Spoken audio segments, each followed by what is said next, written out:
And I saw one of his heads, as it were wounded to death, and his deadly wound was healed. And all the world wondered after the beast.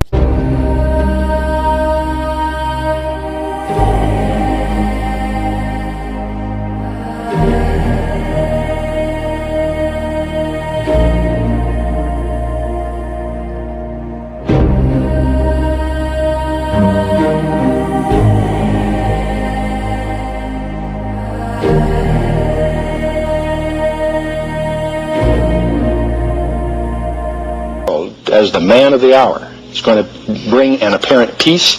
He will rise as a finance man, a peacemaker, but emerges as the most powerful dictator that the world has ever seen. He will be a dynamic, mesmerizing public speaker. Apparently, this is the way he will literally sway the world. And it talks about him winning the hearts of the world, not just taking power over them, but he wins their hearts. He convinces them that he is the one who can bring world peace and prosperity and security. He's a convincer. He's able to persuade people like no one ever has before. The Bible also speaks of him as having supernatural powers, doing signs and wonders. He's going to be a very convincing act. He's going to be the most attractive leader. There's a tendency, because of our spiritual orientation, to paint him in evil colors, and that is certainly valid, but it won't be apparent to the secular world. He is going to be the peacemaker. He's going to solve problems that no one has been able to solve to date, and as such will be embraced by the general population. He will be a media man's dream. He's not going to have to shoot his way into power. The people of the world, disillusioned with disorder and bankruptcy and all these individual and intractable problems, they will welcome a great world leader, the man with a plan. Every tribe, every tongue, every nation will worship him, not just follow him, but worship him. It speaks of him as being a miracle worker, a person who will appear to be a very good man. In fact, many characteristics of Messiah will be found in him. But I believe that, as Revelation 13 describes, he will be personally indwelt by Satan. He is energized by and the pawn of a final scheme by Satan himself.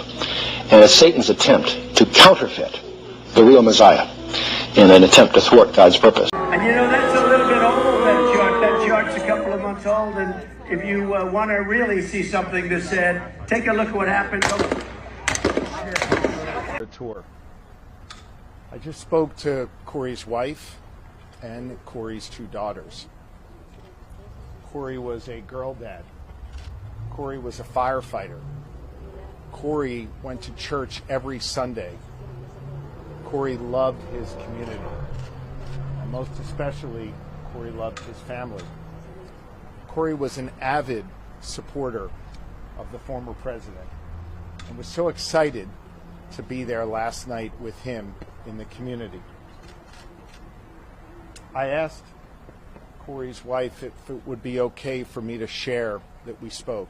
She said yes. She also asked that I share with all of you that Corey died a hero, that Corey dove on his family to protect them last night at this rally. Corey was the very best of us. May his memory be a blessing.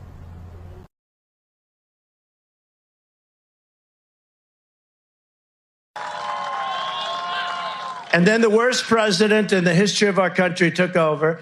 And look what happened to our country. Probably 20 million people. And you know, that's a little bit old, that chart. That chart's a couple of months old. And if you want to really see something that's said, take a look at what happened.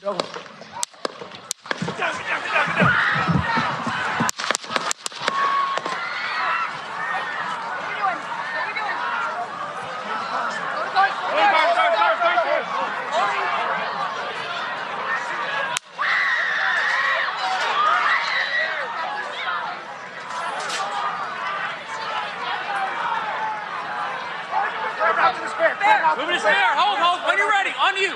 Ready. Move. Up. Move. Go. Up. Hawkeye's here. Get ready. We ready?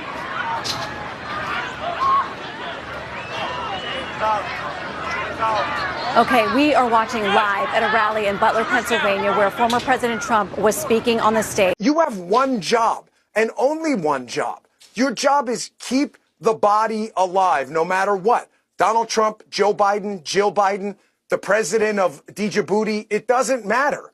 That is your job. They absolutely, resolutely, 100% failed. Not a single excuse should be made. Not a single excuse should be attempted. This should be the subject of congressional hearings and investigations, because if they can't do this, and this is the best technology you had, then folks, there's no purpose anymore. This was an apocalyptic security failure. And don't ever forget, an uneventful failure is never a success. And the fact that Donald Trump didn't die yesterday is no reason for anybody to take some kind of victory lap. And before we start sending out plaudits, we better look and do a hot wash on this and find out exactly how abysmal this security plan was. Look what happened.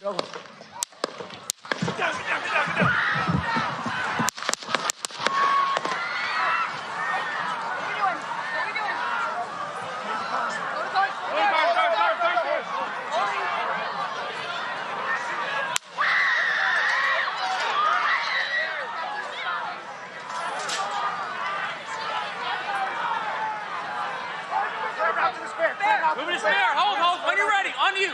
Ready? Move. Up. Move. Go. Up. Hawkeye's here. Get ready.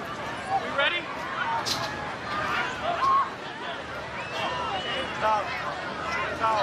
Okay, we are watching live at a rally in Butler, Pennsylvania, where former President Trump was speaking on the stage.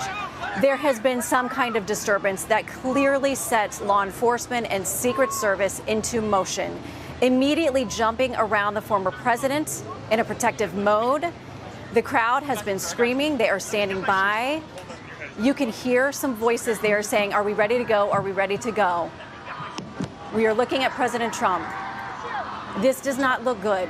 I'm going to be honest with you. From what we can see right here, it looks like they are attempting to move him out, that he may have been injured. He is holding up his arm.